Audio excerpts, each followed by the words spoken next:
Purely আমি বলে দিচ্ছি, কোনো হেয়ার ড্রেসার যদি তোমায় বলে হ্যাঁ ম্যাম এটা হয়েছে আমি 100% রিপেয়ার করে দেবো, সে পিওরলি ঢপ মারছে। একদম ফ্যাক্ট, আমি ওপেনলি বলি। এতদিন আমি এখানে থাকতাম না, আপাতত আমি এখানে আছি, তো আমি তোমার হাতেই ছেড়ে। তোমার হেয়ার যদি একবার ড্যামেজ হয়, ড্যামেজকে কেউ 100% রিপেয়ার করতে পারে না, কারণ আমরা ইন্ডাস্ট্রিতে যাই করি দ্যাট ওয়াজ টোটালি আর্টিফিশিয়াল, সব কিছুই মেনটেনেবল। ওকে, তো 100% ড্যামেজ রিপেয়ারেবলের কথা চিন্তা করবে না। আমরা যে কোনো কিছু প্রবলেমকে আমরা কন্ট্রোলে রাখতে পারি, বাট সেটারও একটা সার্টেন টাইম পর্যন্ত হয়। কিছু কিছু জিনিস অ্যাভয়েড আমি বলে দেবো, সেগুলোকে অ্যাভয়েড করবে। আমি হেয়ারকে বাঁচাতে বেশি ভালোবাসি, কেটে উড়িয়ে দেওয়া দ্যাট ওয়াজ নট সলিউশন। এটা কি সত্যি মানে that was totally myth, hair fall that was totally myth. মানে সেই রকম ওই পাখার বাড়ি লেগেছে দুবার ঠুকে দিই, যেরকম মিথ চলে আসছে। কেটে ফেলে কোনোদিন কোনো কিছু সলিউশন হয় না। আমার সমস্যা, আমার যদি এখন পেট ব্যথা করে, যেখানে ব্যথা হচ্ছে বলবে ওটা কেটে ফেলে দাও, তো ব্যাপারটা সেরকম হয়ে গেল না। তো কেটে ফেলে দেওয়া কোনোদিন সলিউশন হয় না, যতক্ষণ না ওটা ক্যান্সারে পরিণত হয়। তো আমাদের হেয়ারও সেরকম, যতক্ষণ না ওটা এক্সট্রিম লেভেল হয়ে যাচ্ছে ততক্ষণ I am not suggest go for chop.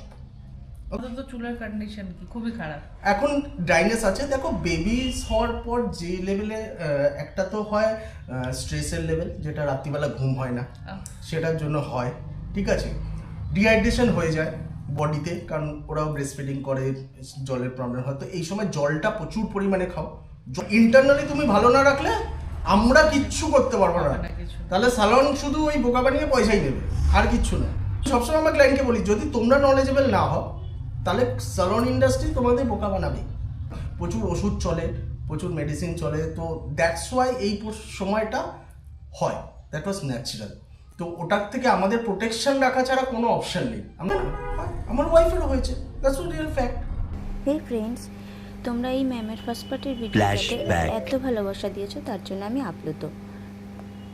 আজ নিয়ে এসেছি লাস্ট অ্যান্ড ফাইনাল পার্ট। ম্যামের হেয়ারে করা হয়েছিল একটা প্রিমিয়াম হেয়ার ট্রিটমেন্ট। তো ম্যামের এই ফাইনাল লুকটা তোমাদের কীরকম লাগলো অবশ্যই কিন্তু কমেন্টে জানিও। প্লাস ব্যাক তোমার হেলদি হেয়ার, একটুখানি শেপিং করে দিয়েছি পেছন থেকে। ফাইনালি কেমন লাগছে? এটা ওয়াশের পর রেজাল্ট, ফাইনাল ওয়াশের পর। ওয়াশ হয়েছে, শ্যাম্পু হয়েছে, মাস্ক পেয়েছে, কিছুটা চুলটা এটাই অনেক ফিরেছে না। হেলদি রাখবে হেয়ারকে, আর প্লিজ এখন একটু যত্ন করার চেষ্টা করো, যদিও টাইম খুব কম পাবে, যতটা পারা যায়।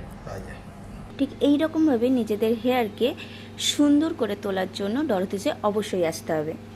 হ্যাপি? চলো, thank you. Home care properly use করবে।